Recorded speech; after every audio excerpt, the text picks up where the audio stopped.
Hey y'all, I'm Haley and Swatzell. This is my husband Josh, and we are filming a 4-part video series, and this is part 2 of that video series, talking not only about my book, After All I've Been Through, but also talking about my experience of sexual assault before, during, and after that period. And the 4th video will be us answering y'all's questions. You gonna make it? I won't make it. If you can't tell from the first video, if you've not seen it, go back watch it because And I'll have that link down below.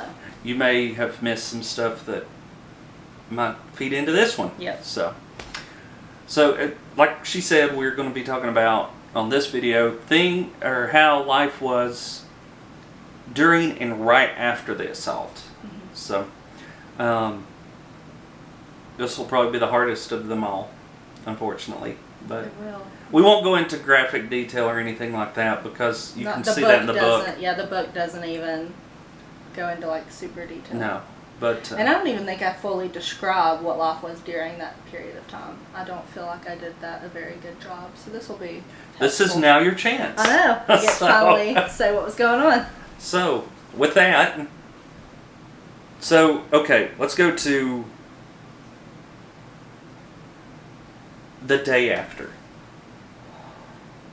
So the day after would have been a Saturday, and I actually was going back to that city with some family members because like we would like go on Saturdays to different cities near us and like just browse around and peruse.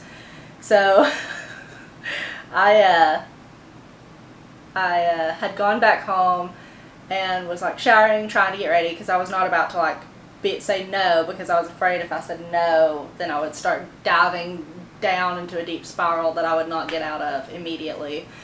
But it was really hard to like act normal. I didn't eat for like 2 or 3 days after that happened. So like they were like trying to feed me, and I'm known for eating all the time, and so like I wasn't eating, and they were like, "What's wrong?" And I was like, "Yeah, I'm just sick of my stomach," which was not a lie. So you kept things a secret for a while, obviously. A long time, yeah. A long time. Yeah. And it stayed even more of a secret even longer than that because I had only shared with one person when I did share. So, okay, on a little bit past that, Mm-hmm. what was life like with friends and family or the direction they were going? I had kept everybody at arm's length, like even my best friend at that time. I kept it like arm's length. I'm kind of known as Happy Haley, so like I'm always known for like smiling and just being in a good mood. So I felt like that was like part of my job during that time. School also helped because that was technically my senior year was my last semester in college because I studied abroad for a semester over summer. So that was my last semester of school, so like I poured my heart and soul into it, and obviously I had a lot of emotions built up. And something else that helped me, so I don't normally like enjoy writing or anything like that, but I kept a journal and was writing poetry and like free-form poetry and stuff like that just to kind of like get it out, because I had kept it a secret for quite a while. Mm-hmm. Before I ever opened up. So, if you know anything about Ruth Graham, Billy Graham's wife, that's what she did. Was her writings was to help process what she was going through on a lot of stuff. And it's super helpful. I still do it to this day. Yeah. So, at that point, I know in the last video we asked what your relationship with God was like before. What about during those initial months after? We'll say those 6 months. I feel like I had just given up on because I mean I didn't even know what a relationship with God even was like, and I didn't know enough of the Bible to like understand, like I didn't even know Job. Well, I did. I had read Job, but I still didn't understand, so I feel like I just kind of like gave up on God and just kind of was like, you know what? The New Age movement sounds good to me. That's what I ran towards.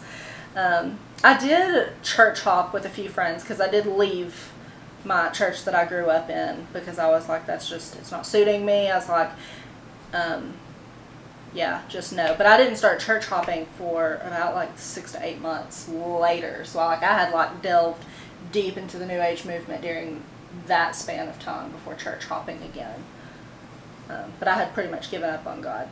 Like, I was like, absolutely not. Like, why would God let anything like this happen to anybody, much less to me? Well, what was it like to jump in the New Age? Was there anything that you thought that helped, hindered? Well, I guess because of my demonic oppression, a lot of people call it like a spirit guide or spirit guides and stuff like that. And so I feel like I had that with my demonic oppression. So for me, it was very easy to get into it. It felt helpful because it's all so accurate and it all works. Like, that's the scary thing about it is, I mean, like the tarot cards, the yoga, all of the things that are encompassed in that they're all accurate and it all works. And it's interesting because it really fuels like self and self desires and like what I want. And since I was already prior to that like set up to be like, oh well, I want this, I want that, this is how I'm going to live my life. It was like going into that New Age movement, it was like a huge like funnel, and I went straight into it and was like ready to dive deep into that because it fueled what I wanted to hear. Mm-hmm. Which I think is what that's about.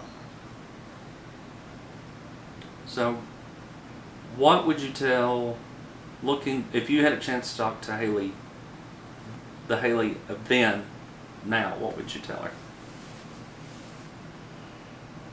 I don't know. I probably would have left my my home church, the church that I grew up in. I probably would have left that a lot sooner, honestly. I would have reached out to a friend sooner, which is what led me into God in the first place. Well, second place, I guess I should say. But I don't know. I just feel like I would have sped things up a little bit more. Whereas that 6 to 8 month period, like, I would have shortened that. Mm-hmm. Because I went a very long time and delved very deep into stuff. So I probably would have shortened that. Because, I mean, I probably still would have gotten into that anyways, but I don't think I would have dwelled there as long as I did. How was the anxiety and depression? I mean, I know because of the event, mm-hmm. but at the same time you went into New Age to seek help. Mm-hmm. How was the anxiety and depression? It was almost like it was not there. I think of like my emotions in general, of like little parts in my brain. Think of it like Inside Out, if you've seen that Pixar movie, where there's the different parts of emotions. I had definitely like had a little closet in the corner and like locked those two in the closet and did not let them out until pretty much until I quit that job. So that was non-existent. It was literally, like, I felt like I was literally just surviving every day. And the thing that kept me going was school. And my promise to Nana. Like, that was the thing that kept me going.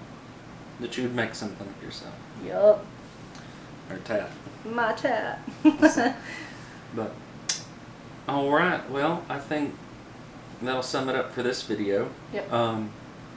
If you've not read it already, be sure and get the book, Hali's book, After All I've Been Through. You can find it on Amazon, local Christian bookstore in Greenville, Tennessee. You can order it through Walmart.com, Books A Million, all the major places you can order it on. Not sure if it's shown up in any of the stores besides the local Christian bookstore yet, but no. Go to those places, request it.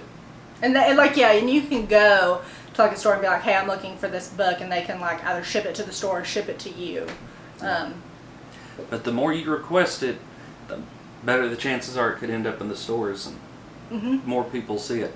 Yep. Also, if you have bought it off Amazon.com or through Kindle, be sure and leave a review. That's very important. More people see it. And what's the other one?